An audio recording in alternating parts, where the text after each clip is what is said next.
Students, मैं doctor Renuka Verma botany ज्ञान में एक बार फिर से आपका वेलकम करती हूं। आज हम असिस्टेंट प्रोफेसर भर्ती बॉटनी जो है उसकी पेपर फर्स्ट की यूनिट फर्स्ट की शुरुआत कर रहे हैं, जो है आर्की बैक्टीरिया। आर्की बैक्टीरिया की शुरुआत हम करने जा रहे हैं कि आर्की बैक्टीरिया क्या होता है, इसके बारे में आज हम डिटेल से जानेंगे। तो आज हम आर्की बैक्टीरिया के बारे में सब कुछ जानते हैं कि आर्की बैक्टीरिया जो हैं वो क्या होते हैं। देखिए, सबसे पहले हम बात करते हैं आर्की शब्द की। आर्की शब्द जो है वो एक ग्रीक शब्द है जिसका मीनिंग होता है एंशिएंट, यानी कि पुराना। आर्की जो है इसका एक लैटिन नाम है जिसे हम आर्की जो है वो एक लैटिन नेम है जिसका मतलब होता है प्रोकैरियोटिक बैक्टीरिया। तो हम ये कह सकते हैं कि आर्की एक एंशिएंट प्रोकैरियोटिक बैक्टीरिया है, प्राचीन प्रोकैरियोटिक जीवाणु है। ठीक है, आर्की जो है उसे न्यू क्लासिफिकेशन के अंदर शामिल किया गया है। ये नया क्लासिफिकेशन जो है वो पहले प्रपोज किया था कार्ल वॉयस ने, जो एक अमेरिकन माइक्रोबायोलॉजिस्ट हैं जिन्होंने 1977 के अंदर ये क्लासिफिकेशन या वर्गीकरण जो है वो दिया था। इन्होंने पाया कि जो बैक्टीरिया हैं जिनके अंदर क्या पाई जाती हैं, प्रोकैरियोटिक कोशिकाएं पाई जाती हैं जिनमें न्यूक्लियस नहीं होता, उन्हें जो है हम दो अलग अलग ग्रुप के अंदर डिवाइड कर सकते हैं उनके आनुवंशिक पदार्थ के हिसाब से। देखिए, बैक्टीरिया और आर्की ये जो दोनों ही हैं वो क्या होते हैं, सिंगल सेल ऑर्गेनिज्म हैं, यानी कि एकल कोशिकीय जीव हैं। ठीक है, लेकिन जो आर्की हैं ये बिल्कुल ही अलग होता है। इनकी जो सेल मेम्ब्रेन का स्ट्रक्चर है वो ही इसे एक्सट्रीम एनवायरनमेंट में सर्वाइव करने के अंदर जीवित रहने में हेल्पफुल होता है। अब हम बात करते हैं कि आर्की बैक्टीरिया जो है इसके लक्षण क्या क्या हैं। आर्की बैक्टीरिया जो है ये एक ऑब्लिगेट या फैकल्टेटिव एनएरोब है, यानी कि ये जो है वो क्या है, ये एक अवायवीय विकल्पी या अविकल्पी परजीवी या जीवाणु है। ठीक है, इसके अलावा ये जो हैं ये ऑक्सीजन के बिना भी जीवित रह सकते हैं, ऑक्सीजन के साथ भी जीवित रह सकते हैं, और इसीलिए ये मेथिनोजेनेसिस के अंदर भाग ले सकते हैं। इनकी जो सेल वॉल है, यानी कि जो इनकी कोशिका भित्ति होती है, ये जो है बहुत ही रिजिड होती है, मोटी होती है। इस वजह से ये इसको एक शेप और सपोर्ट प्रदान करती है। ठीक है, इसके अलावा ये इसकी सेल को बहुत ज़्यादा हाइपोटोनिक यानी कि अति परासरी दशाओं के अंदर में भी इसकी कोशिकाओं को बस्ट नहीं होने देती, फटने नहीं देती, क्योंकि मोटी भित्ति है तो जल्दी से फटती नहीं है।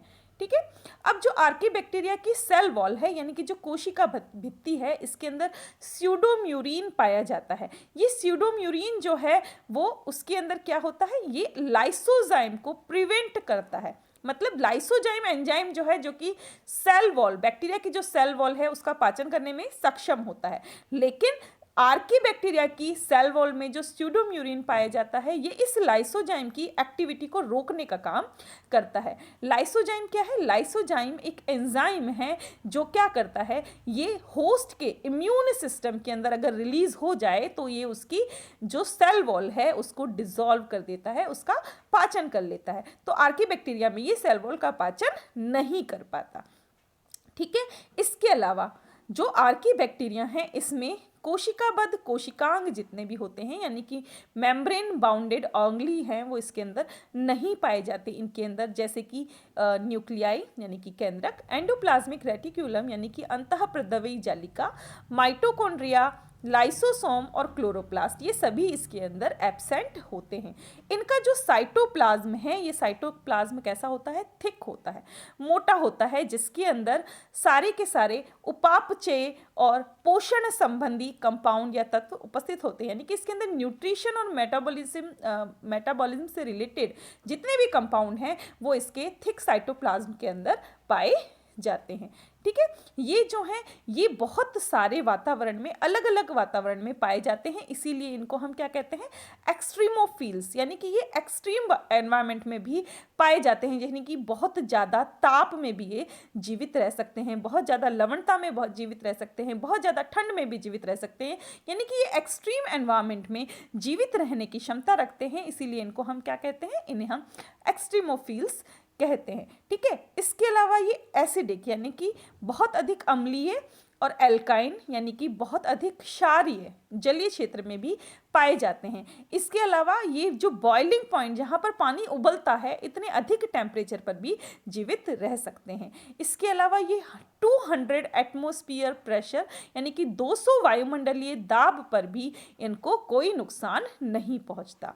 आर्कीबैक्टीरिया जो हैं, ये जितने भी मेजर एंटीबायोटिक्स हैं उनमें वो इन्हें नुकसान नहीं पहुंचा सकती। क्यों? क्योंकि इनके अंदर जो प्लाज्मिड पाए जाते हैं उनमें इन एंटीबायोटिक से रिलेटेड रेजिस्टेंस एंजाइम पाए जाते हैं, यानी कि प्रतिजैविक जो है उसके प्रति इसके अंदर प्रतिरोधकता पाई जाती है, रेजिस्टेंस पाई जाती है, क्योंकि इस प्रतिरोधकता से संबंधित एंजाइम जो हैं वो आर्कीबैक्टीरिया के प्लाज्मिड के अंदर उपस्थित होते हैं। ठीक है, अब देखिए हम बात करते हैं मोड ऑफ रिप्रोडक्शन की। जो आर्कीबैक्टीरिया हैं इनमें जो जनन होता है वो असेक्सुअल या अलैंगिक प्रकार का होता है, जिसे हम कहते हैं बाइनरी फिजन। यानी कि अब तक जो खोज की गई है उसमें ये जाना गया है कि जो आर्कीबैक्टीरिया है उसमें सिर्फ द्विक संलयन या बाइनरी फिजन के द्वारा जनन पाया जाता है। ठीक है, इनके अंदर एक विशेष प्रकार का जीन अनुलेखन पाया जाता है, यानी कि यूनिक जीन ट्रांसक्रिप्शन जो है वो आर्कीबैक्टीरिया के अंदर उपस्थित होता है। इसके अलावा इनके जो आरआरएनए है वो प्रोकैरियोट और यूकैरियोट दोनों से ही अलग होते हैं। तो हम ये कह सकते हैं कि ना तो ये बैक्टीरिया है ना ही ये एक यूकैरियोटिक ऑर्गेनिज्म है। एक्चुअली ये इन दोनों के बीच की एक कड़ी है। अब हम बात करते हैं कि आर्कीबैक्टीरिया का ओरिजिन जो है, उत्पत्ति जो है वो कैसे हुई। ये माना जाता है कि जितनी पुरानी हमारी पृथ्वी है उतना ही पुराना आर्कीबैक्टीरिया है। हम ये कह सकते हैं कि ये जो हैं ये बहुत पहले से यहाँ पर पाए गए हैं, क्योंकि कई बार इनके जीवाश्म भी अफ्रीका और ऑस्ट्रेलिया की रॉक्स के अंदर मिले हैं जो लगभग 3.5 बिलियन ईयर्स ओल्ड थे, जो ये दर्शाते हैं कि आर्कीबैक्टीरिया जो है वो बहुत ही प्राचीन बैक्टीरिया है। ठीक है, ये ऐसे माइक्रो ऑर्गेनिज्म हैं जो प्रोकैरियोटिक के सेल ऑर्गेनाइजेशन की तरह से समानता रखते हैं, लेकिन इनकी जो सेल केमिस्ट्री है वो बैक्टीरिया से अलग होती है। ठीक है, आर्कीबैक्टीरिया जो है ये आज की जो माइक्रोबायोलॉजी है उसकी सेंट्रल डोगमा है। सेंट्रल डोगमा का मतलब होता है केंद्रीय सिद्धांत। तो हम ये कह सकते हैं कि आज की जो माइक्रोबायोलॉजी है उसका सेंट्रल डोगमा कौन है?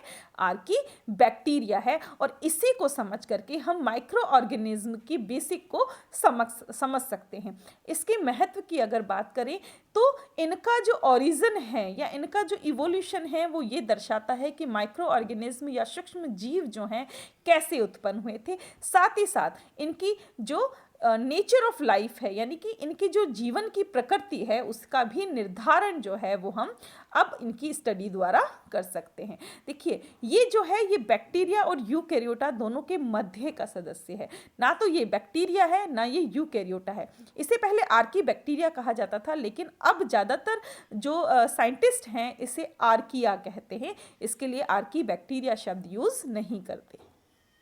ठीक है, स्ट्रक्चर की बात करें तो आर्कीबैक्टीरिया जो है वो अपनी संरचना में प्रोकैरियोट्स से ज़्यादा समानता रखता है। इसका मतलब यह है कि इनकी जो कोशिकाएं हैं यानी कि जो सेल है उसमें केंद्रक यानी कि न्यूक्लियस और जितने भी कलाबद्ध कोशिकांग हैं, जितने भी मेम्ब्रेन बाउंडेड सेल ऑर्गेनीज हैं वो इनकी सेल्स के अंदर एब्सेंट होते हैं। ठीक है, बैक्टीरिया की तरह इनकी सेल के अंदर कॉइल्ड यानी कि हम कह सकते हैं कुंडलित कॉइल्ड रिंग डीएनए पाया जाता है, यानी कि सर्कुलर डीएनए जो है वो इसके अंदर पाया जाता है जैसे कि बैक्टीरिया में पाया जाता है। इनका जो सेल साइटोप्लाज्म है यानी कि जो कोशिका द्रव्य है उसमें राइबोसोम पाए जाते हैं जो किस लिए काम करते हैं? जो कि सेल प्रोटीन के निर्माण में सहयोग करते हैं। ठीक है, इसके अलावा ये तो हो गई बैक्टीरिया से समानता की बात।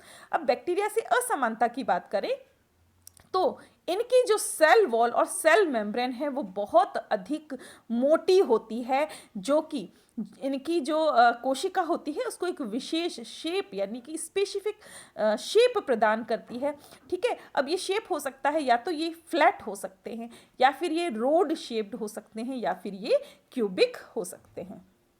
ठीक है, ये एक आर्कीबैक्टीरिया की संरचना है जिसके अंदर देखिए आप पीछे की तरफ एक फ्लैजिलम यानी कि फ्लैजिला शो हो रहा है कि तो हम ये कह सकते हैं कि इसके अंदर जो है फ्लैजिला उपस्थित होता है।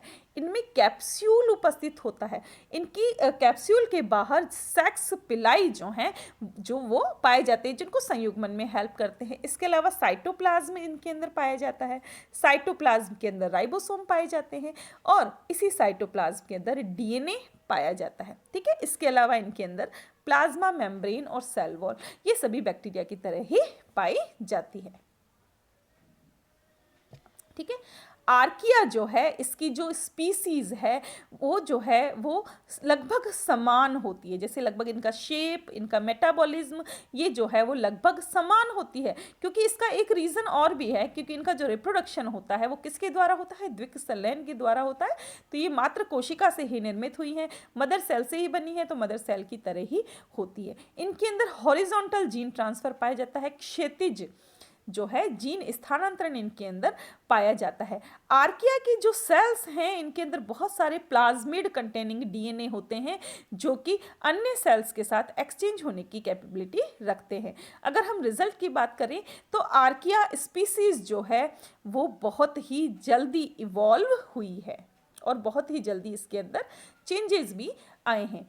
इसके सेल वॉल की या कोशिका भित्ति की बात करें तो देखिए जो आर्किया की सेल वॉल है उसका जो बेसिक स्ट्रक्चर है वो कैसा है? वो कार्बोहाइड्रेट चेन्स का बना हुआ है, यानी कि शर्करा की श्रृंखला का बना हुआ है। ठीक है, आर्की जो हैं वो बहुत ही अधिक अलग अलग वातावरण के अंदर रहते हैं। ठीक है, तो इनकी जो कोशिका भित्ति है यानी कि जो इनकी सेल वॉल है उसका जो मेटाबॉलिज्म है वो इसको अलग अलग वातावरण के अंदर सरवाइव करने में हेल्प करता है।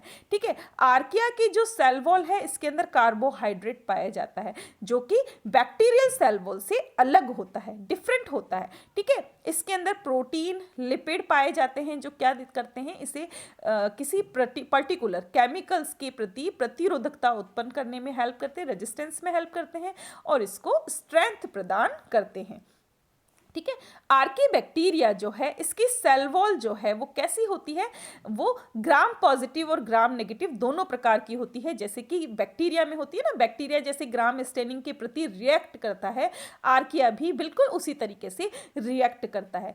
जो आर्की बैक्टीरिया है इनकी जो वॉल है, जो कोशिका भित्ति है वो बहुत ही थिक होती है, होमोजिनस होती है और ज़्यादातर जो है ये ग्राम पॉजिटिव बैक्टीरिया की तरह रिएक्ट करती है, इसलिए ये ग्राम पॉजिटिव होते हैं। ठीक है, इसके अलावा पेप्टाइडोग्लाइकेन जो हैं वो इसकी सेल वॉल में पाया जाता है। ये पेप्टाइडोग्लाइकेन जो सभी बैक्टीरिया की सेल वॉल में पेप्टाइडोग्लाइकेन पाया जाता है जो कि मेन कंस्टिट्यूएंट होता है सेल वॉल ऑफ बैक्टीरिया का, वही पेप्टाइडोग्लाइकेन जो है वो आर्किया में एब्सेंट होता है जो इन्हें बैक्टीरिया से अलग करता है। ठीक है, इसके अलावा हम ये कह सकते हैं कि इनके अंदर बहुत ही ज़्यादा बायोकेमिकल डाइवर्सिटी पाई जाती है, ग्राम पॉजिटिव सेल वॉल होती है। ठीक है, और इनकी जो सेल वॉल है वो किससे बनी होती है? इनमें पेप्टाइडोग्लाइकेन तो होता नहीं है, तो इनकी जो सेल वॉल है वो बनी होती है स्यूडोम्यूरिन पॉलीसेकेराइड से बनी हुई होती है। जबकि जो इनके ग्राम नेगेटिव आर्किया होते हैं उनके अंदर क्या क्या पाए जाते हैं? उनमें प्रोटीन सब यूनिट और ग्लाइकोप्रोटीन्स जो हैं वो उपस्थित होते हैं। ठीक है, ये देखिए एक जो आर्की बैक्टीरिया है उसकी सेल वॉल का चित्र है जो किस किस से बनी होती है? आइसोप्रीन चेन से, एल ग्लिसरॉल से और फॉस्फेट से बनी हुई होती है। ठीक है, अब प्लाज्मा मेम्ब्रेन की बात करें तो जितने सेल्यूलर ऑर्गेनिज्म हैं उनकी प्लाज्मा मेम्ब्रेन में कभी भी ब्रांच्ड हाइड्रोकार्बन चेन नहीं पाई जाती, लेकिन जो आर्किया हैं इनके अंदर लिपिड जो है वो ब्रांच्ड हाइड्रोकार्बन चेन्स के रूप में उपस्थित होता है जो कि ग्लिसरॉल के साथ में ईथर लिंकेज बनाता है। क्या करता है? ईथर के साथ ग्लिसरॉल लिंकेज बनाता है। देखिए फर्स्ट जो डायग्राम है वो ट्राइग्लिसराइड का है जिसमें चेन का फॉर्मेशन नहीं हो रहा, लेकिन जो आर्की बैक्टीरिया में लिपिड पाया जाता है ये देखिए यहाँ पर इसके अंदर कंप्लीट जो है चैन का फॉर्मेशन हो रहा है, श्रृंखला का निर्माण हो रहा है, इसलिए भी ये अदर बैक्टीरिया से अलग है। ठीक है, अब प्लाज्मा मेम्ब्रेन की जो यूनिकनेस है, जो लिपिड की यूनिकनेस है, यही जो है इसको अलग जो अन्य कोशिकीय जीव हैं उनसे अलग दर्शाती है। ठीक है, आर्की बैक्टीरिया जो है ये बहुत ही ज़्यादा हाई टेम्परेचर लगभग 100 डिग्री सेल्सियस पर भी जीवित रह सकता है। साथ ही एकदम कम पीएच, हम ये कह सकते हैं कि 2.0 से भी कम पीएच पर आर्की बैक्टीरिया जो है वो सर्वाइव कर सकता है। इसके अलावा इसके अंदर जो अनयूजुअल लिपिड हैं इसकी प्लाज्मा मेम्ब्रेन में जो पाए जाते हैं वो इसको एक्सट्रीम कंडीशंस में सर्वाइव करने में हेल्प करते हैं। ठीक है, इसमें जो ईथर लिंकेज इसके लिपिड्स के अंदर पाया जाता है वो जो है बहुत ज़्यादा ताप में भी नहीं टूटता। तो हम ये कह सकते हैं कि प्लाज्मा मेम्ब्रेन में ये जो ईथर लिंकेज पाया जा रहा है शायद यही इसको उच्च ताप में जीवित रहने में सक्षम बनाता है। यहाँ पर दो तरह के लिपिड स्ट्रक्चर जो हैं वो आर्की बैक्टीरिया की प्लाज्मा मेम्ब्रेन में पाए जाते हैं। पहला जो है वो है ग्लिसरोल डाइफिटाइनिल डाईथर्स, ठीक है, जबकि दूसरा है डाईग्लिसरोल डाई बाईफिटाइनिल टेट्रा ईथर्स। ये जो दो तरह के जो रूप हैं वो इसके लिपिड स्ट्रक्चर के वो आर्किया में पाए जाते हैं। यूजुअली जो डाई ईथर है वो 20 कार्बन लंबा होता है और जो टेट्रा ईथर है वो लगभग 40 कार्बन लंबा होता है। ठीक है, ये देखिए पहला जो है ये डाई ईथर है, ठीक है, जबकि जो दूसरा है वो क्या है, वो टेट्रा ईथर टाइप का लिपिड है जो कि आर्की बैक्टीरिया में पाया जाता है। A is di ether and B is tetra ether. आप इसके डायग्राम को देख लीजिए क्योंकि कई बार क्या होता है कि ये जो है एमसीक्यू में ये डायग्राम बना हुआ आता है और ये पूछा जाता है कि ये किसकी सेल वॉल की लिपिड की संरचना है। ठीक है, अब बात करते हैं इसमें जो फ्लैजिला या कशाभिका उपस्थित होती है उसकी। ये जो है जैसे बैक्टीरिया के अंदर फ्लैजिला पाई जाती है ठीक इसी तरीके से आर्की बैक्टीरिया में भी फ्लैजिला पाई जाती है जिसको मूव करने में हेल्प करती है। इनकी जो संरचना है वो कैसी होती है, वो लगभग बैक्टीरिया की तरह ही होती है, लेकिन इनका जो इवोल्यूशन है यानी कि जो इनका जो निर्माण हुआ है वो भी अलग होता है और ये अलग ही तरीके से बने हुए होते हैं। ठीक है, और ये जो डिफरेंस है वो ये शो करते हैं कि आर्किया और बैक्टीरिया दोनों अलग अलग जीव हैं। ठीक है, इसके अलावा अगर हम बात करें सिमिलरिटीज़ की तो इनके अंदर दो डोमेन पाए जाते हैं जिसके अंदर क्या पाया जाता है, हॉरिजॉन्टल डीएनए पाया जाता है जो कि कोशिकाओं के बीच में सेल्स के बीच में एक्सचेंज हो सकता है। ठीक है, जो आर्किया का फ्लैजिलम है वो उसमें एक लंबा स्टॉक प्रेजेंट होता है, लंबा व्रंत प्रेजेंट होता है इसके बेस के ऊपर यानी कि इसके आधार पर। ठीक है, इसके अलावा इनमें रोटरी एक्शन पाया जाता है जो कि इन्हें सेल मेम्ब्रेन से संयुग्मित होने में, कंजुगेट होने में हेल्प करता है। ये जो रोटरी एक्शन है वो बिल्कुल विप लाइक मोशन देता है। जिस तरीके से एक स्प्रिंग के अंदर आप मोशन देखते हैं ठीक उसी तरीके का मोशन जो है वो आर्किया के अंदर शो होता है। आर्किया का जो स्टॉक है वो जो है वो कहाँ पर बनता है, वो बेस पर बहुत सारे मटेरियल्स के ऐड होने पर बनता है। जबकि जो हम बात करते हैं बैक्टीरिया की, तो बैक्टीरिया का जो फ्लैजिला का स्टॉक है वो कैसा होता है, होलो होता है, जो वहाँ से मटेरियल के मूव करने से बनता है। तो ये भी एक डिफरेंस हो गया कि आर्किया का जो स्टॉक है वो कैसा होता है, थिक होता है, जो कि मटेरियल के ऐड होने से बना है, जबकि बैक्टीरिया का जो फ्लैजिला का स्टॉक होता है वो कैसा होता है, होलो होता है, जो कि उनके मटेरियल के मूव होने से बनता है। ठीक है, फ्लैजिला जो है इसका काम यहाँ पर क्या है, इसका जो मेन काम है वो यहाँ पर है मूव करने का, यानी कि गति देने का काम है। कहाँ, जहाँ पर फूड होता है उसकी तरफ ये गति करते हैं। ठीक है, और ये जो है सेल डिवीजन के बाद इनको स्प्रेड कर दिया जाता है। ठीक है, ये देखिए ये डायग्राम है। सिंपल फ्लैजिला जो है फर्स्ट वाला जो डायग्राम है ये वाला, ये तो सिंपल बैक्टीरिया का फ्लैजिलम है, जबकि जो सेकंड है वो क्या है, ये सेकंड आर्की बैक्टीरिया का फ्लैजिलम है। देखिए ये जो है जो बैक्टीरिया का फ्लैजिलम है ये कंप्लीट कैसा होता है, होलो होता है, खोखला होता है, जबकि आर्कियलम जो है यानी कि आर्की बैक्टीरिया का जो फ्लैजिलम है वो कैसा है, वो जो है थिक है, यानी कि फिल्ड होता है, भरा हुआ होता है। ठीक है, अब बात करते हैं इसके जीनोम की। तो आर्की बैक्टीरिया के जो क्रोमोसोम हैं वो बिल्कुल कैसे होते हैं, बैक्टीरिया की तरह ही होते हैं, जो होते हैं सिंगल क्लोज्ड डीएनए सर्कल। ठीक है, इनके अंदर जो है इनका वैसे अगर हम डिफरेंस की बात करें तो इनका जो डीएनए होता है वो बैक्टीरियल डीएनए से बहुत ही छोटा होता है। ठीक है, थर्मोप्लाज्मा एसिडोफिलम, इसका जो डीएनए है वो होता है 0.8 इंटू 109 डेल्टन। ठीक है, जबकि जो मिथिनोबैक्टीरियम थर्मो ऑटोट्रॉफिकम है, इसका जो डीएनए है वो होता है 1.1 into 109 daltons in comparison to DNA. अगर हम बात करें ई कोलाई के डीएनए की, तो ई कोलाई का जो डीएनए है वो होता है 2.5 इंटू 109 डाल्टन।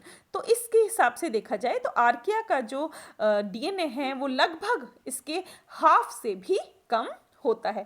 तो ये भी इनको बैक्टीरिया से एक असमानता के रूप में देखा जाता है। आर्किया का जो जीनोम है इनमें जीसी कंटेंट हाई होता है। जीसी मतलब ग्वानिन और साइटोसिन की जो मात्रा है वो यहाँ पर ज़्यादा होती है और पूरे डीएनए में लगभग 21 से 68% 68% जो है वो क्या होता है, जी एंड सी प्रेजेंट होता है।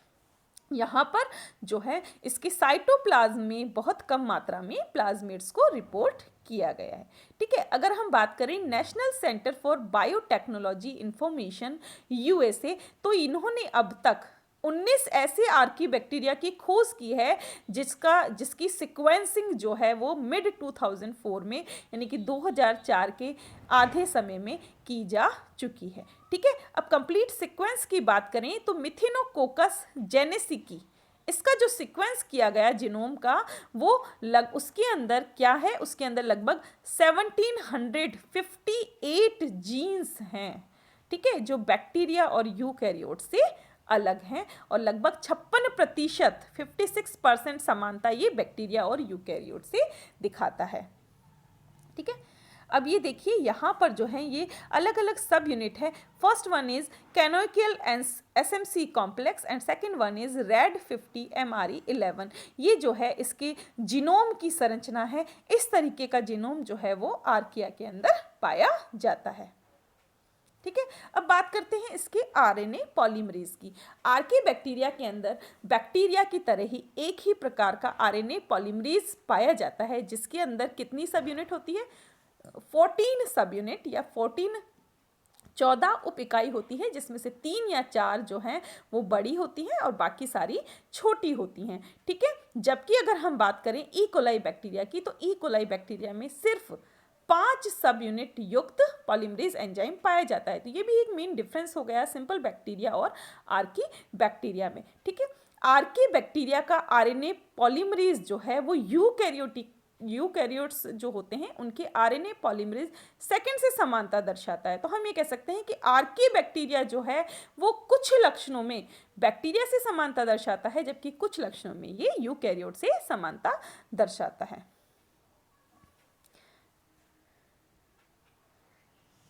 देखिए, आर्की बैक्टीरियम जो है इसके अंदर अलग अलग तरह के, ये नीचे एग्जाम्पल दिए हैं, अलग अलग आर्की बैक्टीरिया जो हैं इनमें अलग अलग मात्रा में सब यूनिट्स जो हैं यहाँ पर प्रेजेंट होती है।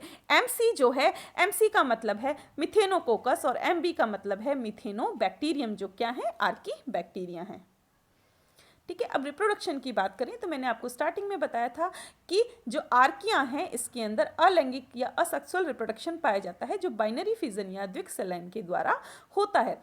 आर्किया जो है इनमें मोस्टली असेक्सुअल रिप्रोडक्शन जो है वैसे और भी तरीके से पाया जाता है, जैसे बाइनरी या मल्टीपल फिजन, फ्रेगमेंटेशन यानी कि खंडी भवन, बडिंग यानी कि कलिका भवन, माइटोसिस यानी कि समसूत्री विभाजन एंड मियोसिस यानी कि अर्धसूत्री विभाजन। ये सारे प्रकार जो हैं इनके अंदर नहीं पाए जाते। यहाँ पर सिर्फ एक ही प्रकार पाया जाता जो है बाइनरी फिजन यानी कि द्विक संलयन। सेल डिवीजन जो है यहाँ पर सेल साइकिल के द्वारा कंट्रोल होता है। जब सेल का क्रोमोसोम जो है, गुणसूत्र जो है वो रेप्लिकेट हो जाता है तो ये 2 डॉटर क्रोमोसोम के अंदर सेपरेट हो जाता है, जिससे कोशिका जो है सेल जो है वो डिवाइड होती है। अगर आपने सेल साइकिल या सेल डिवीजन पढ़ा है तो आपको समझने में बहुत ही आसानी होगी कि एक कोशिका या एक सेल जो है कैसे 2 डॉटर सेल्स के अंदर डिवाइड होती है। ठीक है। ये देखिए, ये बाइनरी फिजन है, उसका चित्र दिया गया है जिसमें ये आपको अच्छे से आता होगा। सबसे पहले देखिए बाइनरी फिजन में क्या होता है। सबसे पहले तो जो सेल का डीएनए है वो डबल होता है, उसका द्विगुणन होता है, डुप्लीकेशन होता है। डुप्लीकेशन होने के बाद में क्या होता है, सेल का जो डीएनए है वो दोनों अलग अलग पोल्स के ऊपर चला जाता है। अब जहां पर मीजोसोम उपस्थित है, मीजोसोम की जगह पर जो कोशिका है, जो प्लाज्मा मेम्ब्रेन है, वो अंगल्फ होती है, अंदर की तरफ इस तरीके से मुड़ती है, जिससे क्या होता है, वहां पे कॉन्स्ट्रिक्शन बनता है। ये कॉन्स्ट्रिक्शन जो है सेंट्रीपिटल ऑर्डर में, यानी कि अग्राभिसारी क्रम में धीरे धीरे अंदर की तरफ बढ़ता जाता है, और जब ये बिल्कुल सेंटर में मिल जाता है तो एक कोशिका जो है, एक सेल जो है वो दो सेल्स के अंदर डिवाइड हो जाती है। ठीक है। अब बात करते हैं इसकी प्रकार की। आर्किया जो है इसके तीन मेन प्रकार हैं। ठीक है, हम ये कह सकते हैं कि इसे जो है हम तीन मेन प्रकार में बांटते हैं। पहला है किंगडम क्रीने आर्कियोटा। ठीक है, इसके अंदर जो है ये बहुत ही हीट टॉलरेंट आर्किया होता है, मतलब बहुत ही एक्सट्रीम हीट को भी टॉलरेट कर सकता है। क्या बोलते हैं इनको, क्रीने आर्कियोटा। ठीक है, क्रीने आर्कियोटा जो हैं इनके अंदर स्पेशल प्रोटीन पाए जाते हैं, जबकि अदर में नहीं पाए जाते, और ये लगभग 230 degree high temperature, 230 degree Fahrenheit के हाई टेम्परेचर पर भी सरवाइव कर सकता है, और ये बहुत ही एसिडिक एनवायरनमेंट में, अम्लीय वातावरण में भी जीवित रह सकता है। ठीक है, क्रीने आर्कियोटा जो है इसकी बहुत सारी स्पीसीज जो हैं वो कहाँ पर डिस्कवर की गई हैं, जो गर्म पानी के झरने होते हैं ना, हॉट स्प्रिंग, वहाँ पर, इसके अलावा डीप सी वेंट्स में, गहरा जो समुद्र है उसके निचले हिस्से में जहाँ पर बहुत ही गर्म पानी होता है, वहाँ पर जो है इनकी अलग अलग स्पीसीज को देखा गया है। एक थ्योरी जो है वो ओरिजिन ऑफ लाइफ की, वो ये सजेस्ट करती है कि इनका जो जीवन की शुरुआत जो है वो इन्हीं गर्म जगहों पर हुई है, जैसे डीप सी वेंट्स, जहाँ पर टेम्परेचर जो है बहुत ही ज़्यादा हाई होता है।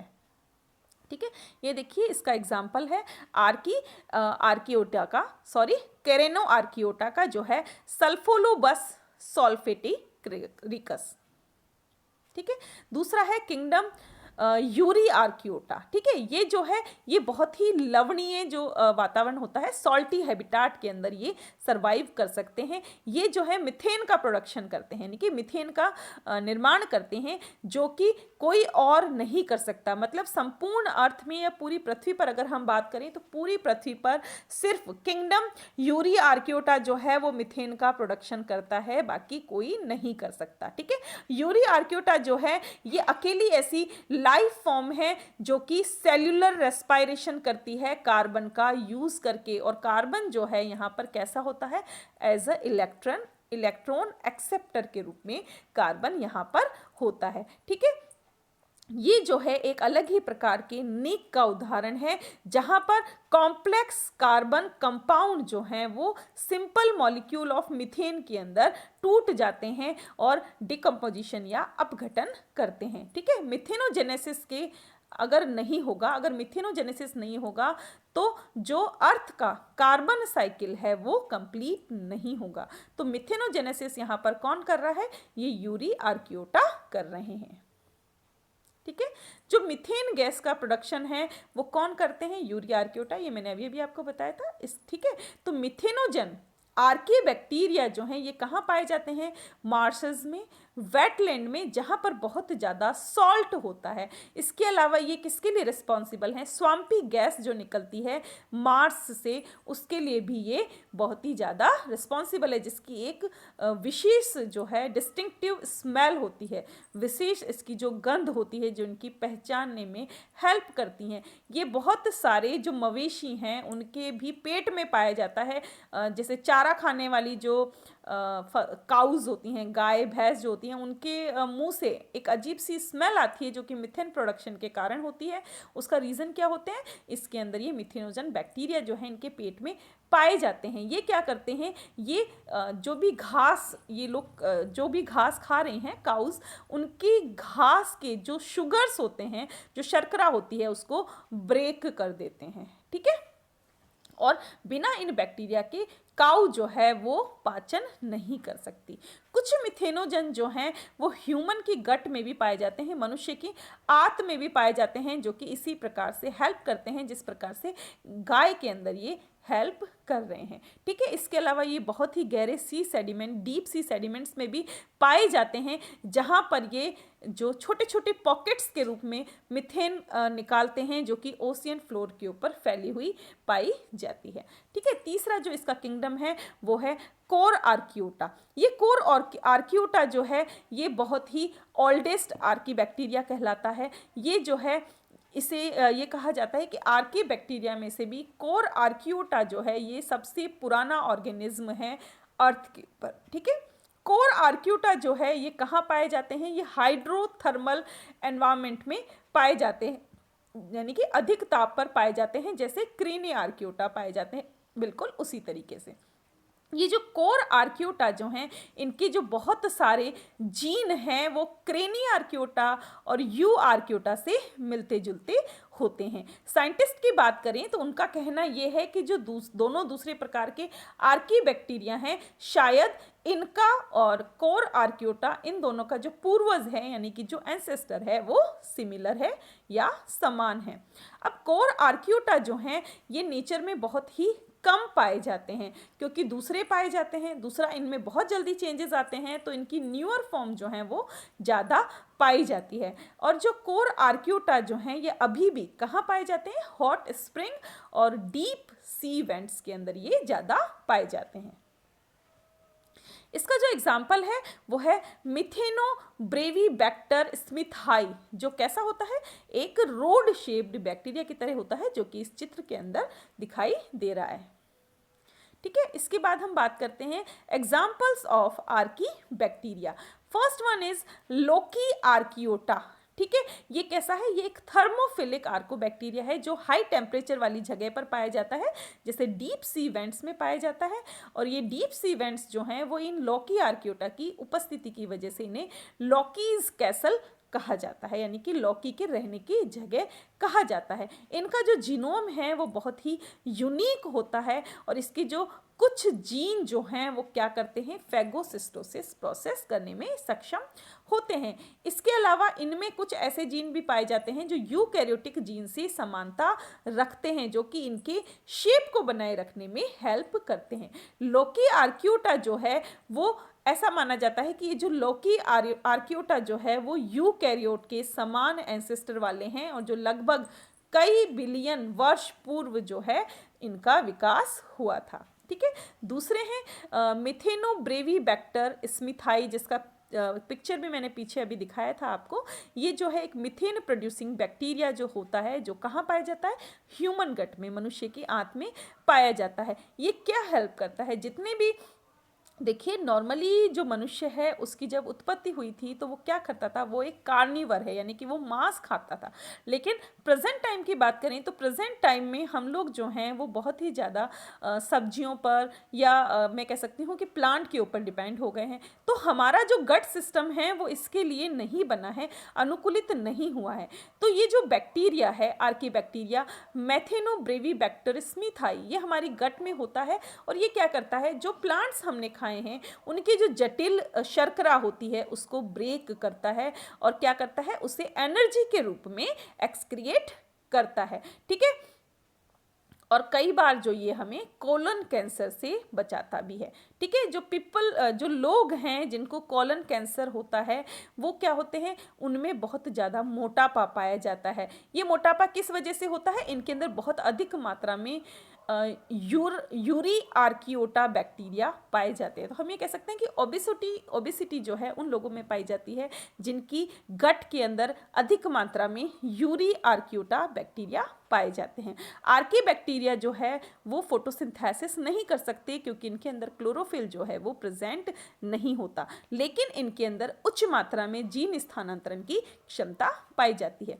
आर्की बैक्टीरिया की डिस्कवरी की बात करें तो साइंटिस्ट जो हैं उनका मानना है कि जितने भी एक्सट्रीम एनवायरनमेंट हैं यहाँ पर आर्की बैक्टीरिया जो है खुद ही उत्पन्न हुआ है। तो आज का जो ये हमारा टॉपिक है वो यहीं पे कंप्लीट होता है, जो कंप्लीट आर्की बैक्टीरिया के बारे में था।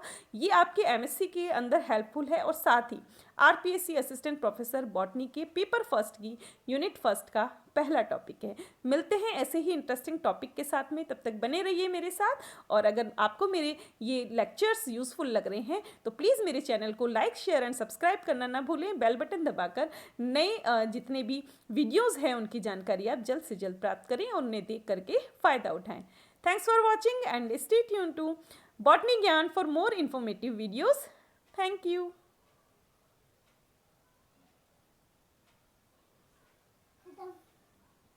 खत्म क्या?